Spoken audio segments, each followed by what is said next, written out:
Assalamualaikum warahmatullahi wabarakatuh. Selamat pagi anak-anakku semuanya. Semoga kita tetap dalam keadaan sehat walafiat dan tetap semangat dalam belajar hari ini. Sebelum kita Bu Dini dan anak semua memperhatikan materi dari Bu Dini, ada baiknya kita berdoa dulu sesuai dengan kepercayaan kita masing-masing. Bismillahirrahmanirrahim.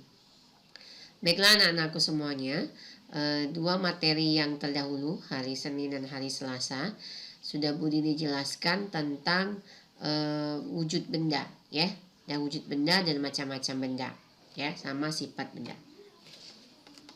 Oke, nah sekarang Bu Dini perjelas lagi, ya, Bu Dini perjelas. Nah, sekarang ada perbedaan macam benda. Nah, macam benda sudah itu wujud benda, ya. Jadi ada macam benda. Kalau ditanya macam benda itu ada dua jawabannya. Kalau ditanya wujud benda, ya. Jadi anak-anakku semuanya, Bu Dini ulangi, ya. Nanti apabila ada pertanyaan, karena nanti kan kadang membuat bingung, yang mana jawaban macam benda, yang mana jawaban wujud benda, ya. Nah, sifat benda itu ada lain lagi, membeku, macam benda. Kalau ditanya macam benda, yaitu benda hidup dan benda mati. Nah, ya, benda hidup dan benda mati. Nah, pada jawaban yang tema pertama yang menyatakan ini benda, ada yang bunga, ada yang lampu, ada yang bunyi. Nah, kalau dianya benda, ya, berarti dia benda hidup. Kalau dia silang, berarti dia benda mati. Itu jawabannya sebenarnya, ya. Jadi benda hidup ini yaitu manusia, hewan, dan tumbuhan. Kalau benda mati yang tidak bisa bergerak. Pokoknya yang tidak bisa bergerak. Nah, yang tidak bisa bergerak itu benda mati, ya. Nah, itu kalau ditanya macam benda. Sekarang kalau ditanya wujud benda, wujud benda itu ada tiga. Benda padat, dua benda cair, tiga benda gas. Benda padat, benda cair, dan benda gas. Nah, benda padat ini ada ciri-cirinya. Itu ada di buku MLT-nya, ya, ada ciri-cirinya. Yang merupakan kesamaan ini, yang merupakan kesamaan benda padat, benda cair, dan benda gas adalah menempati ruang dan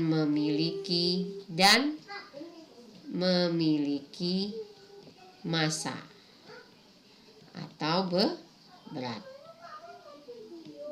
Dia menempati ruang. Jadi benda itu adalah sesuatu yang menempati ruang dan dapat dan memiliki massa atau berat. Nah, itu persamaannya. Jadi sebenarnya persamaan benda itu semuanya, mau benda padat, benda cair, benda gas, itu selalu menempati ruang dan memiliki berat atau massa. Nah, satu lagi, kalau benda padat itu bisa dipegang, bisa dirasakan, bisa dilihat, ya, bisa kita pegang, bisa kita rasakan, bisa kita lihat, ya. Nah, itu benda padat. Jadi benda padat itu bisa kita pegang, bisa kita rasakan, bisa kita lihat. Sudah itu dianya menempati ruang. Nah, menempati ruang. Sudah itu dia memiliki berat. Satu lagi yaitu benda padat itu tidak berubah. Wujudnya tidak berubah. Wujudnya tetap. Wujudnya tetap. Nah, wujudnya tetap. Nah, yang itu yang akan kita bahas pada pembelajaran 3. Tentang benda padat. Nah, ya. Pembelajaran PB4 itu adalah benda cair. Nah, jadi tujuan pembelajaran kita adalah kita tahu dulu apa itu benda padat, apa ciri-cirinya, dan apa yang bisa membedakan ini benda padat dan ini daripada benda yang lainnya.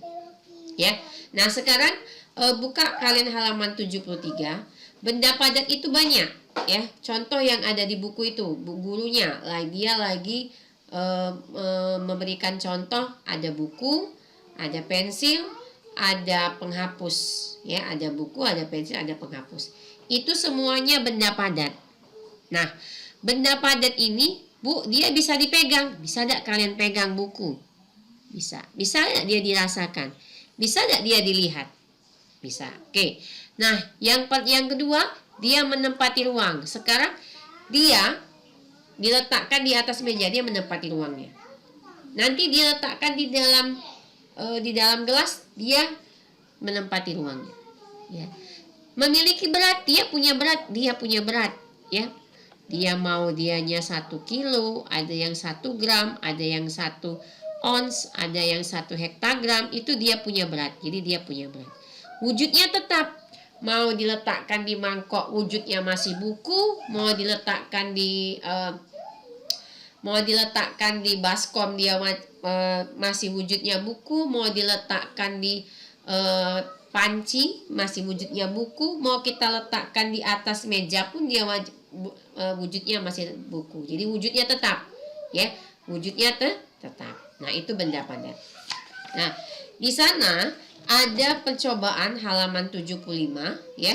Ada percobaan halaman 75, di sana ada nama benda, bentuknya berubah sesuai tempat, bentuknya tetap walau tempatnya berubah, dapat digenggam dan tidak dapat digenggam. Nah, sekarang di sana ada batu. Kalian sebutkan 4 benda lagi, kalian tuliskan 4 benda padat lagi. Nanti kalian conteng sesuai dengan bandanya. Yang pertama, bentuknya berubah sesuai tempat, kalau tidak salah di tanda silang. Bentuknya tetap, tidak berubah. Nah, ya, walaupun tempatnya berubah, berarti kalau ia tetap. Ya, dapat digenggam, iya. Tidak dapat digenggam, berarti tidak. Nah, jadi tuliskan lagi 4 macam benda padat, ya, 4 macam benda padat. Kalau di sini ada gelas, ada ember, sama kantong plastik. Berarti sudah 3 benda yang, berarti tinggal kalian tentukan 1 benda lagi. Karena kalian akan melakukan percobaan sesuai dengan yang ada di buku. Jadi ada gelas, ada ember, ada kantong plastik. Ya. Nah, nanti kalian lakukan percobaan ini di rumah, nanti isi tabelnya pada halaman 75. Kalau sudah diisi halaman pada 75, sudah kalian buat hasil percobaannya di rumah, kalian tentukan bagaimana sifat benda padat, ya. Tadi kan sesuai dengan penjelasan Ibu Dini tadi. Oke, ya.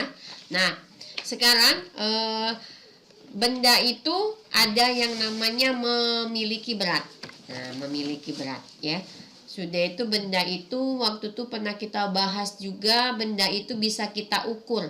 Ada meter, ada kilometer, ada hektameter.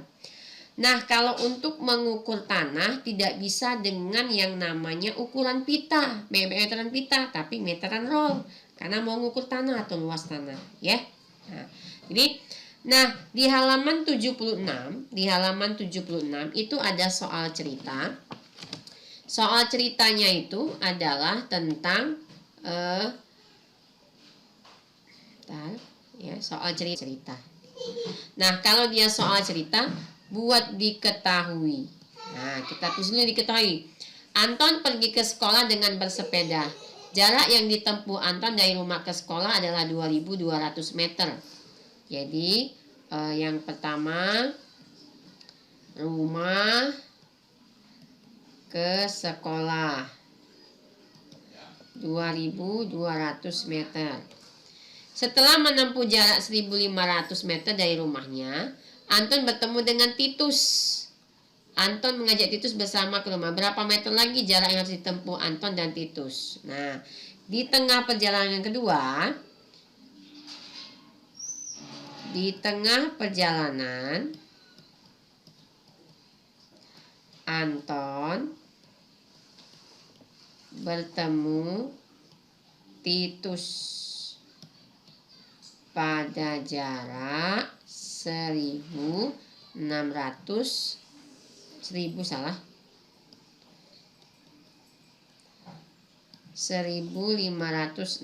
meter. Ditanya berapa meter lagi, berarti berapa meter lagi jarak yang ditempuh Anton dan Titus. Nah, ya.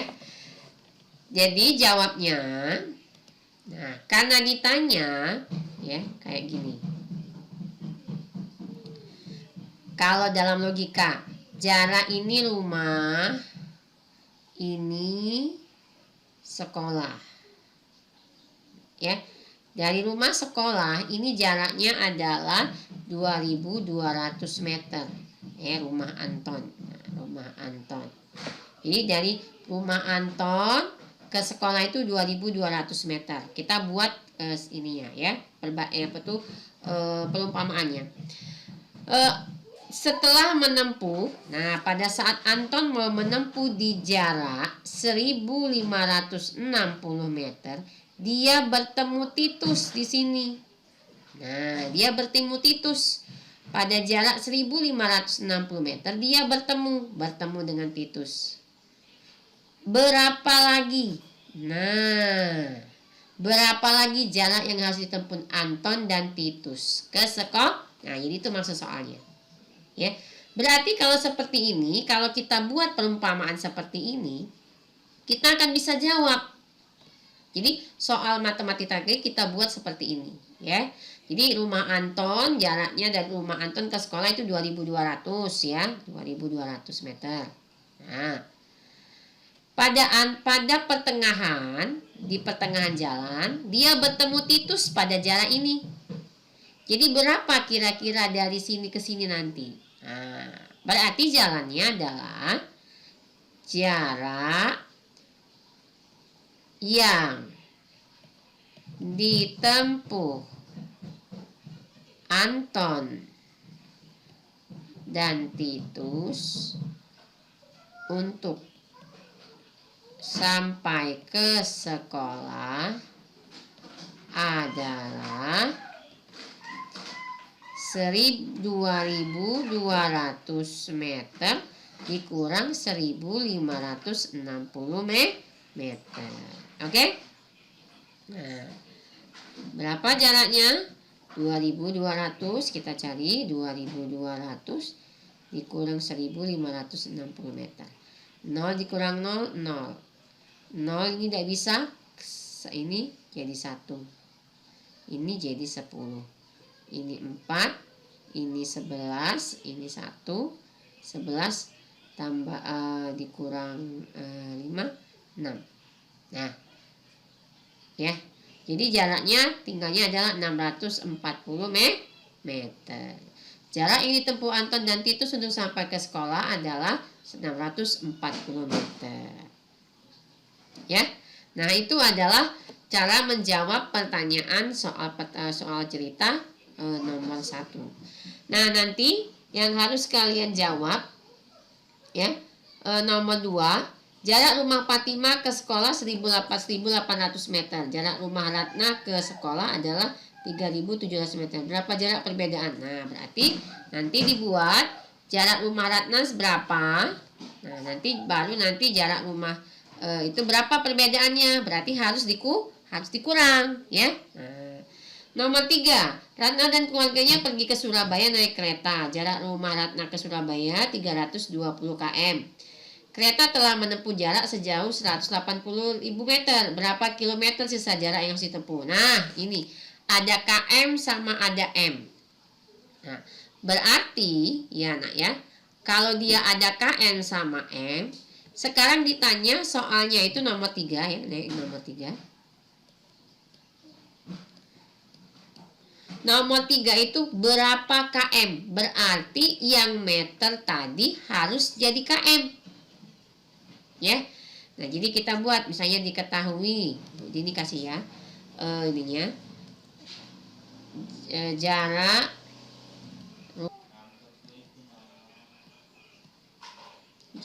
rumah Ratna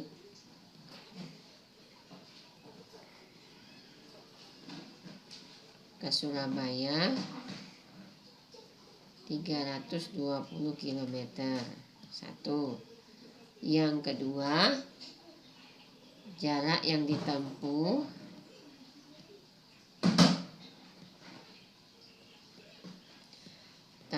kereta 180.000 meter. Nah, ini dirubah dulu ke km. Nah, ya. Caranya bagaimana tadi kemarin? Nah, caranya bagaimana? Pakai yang ini boleh.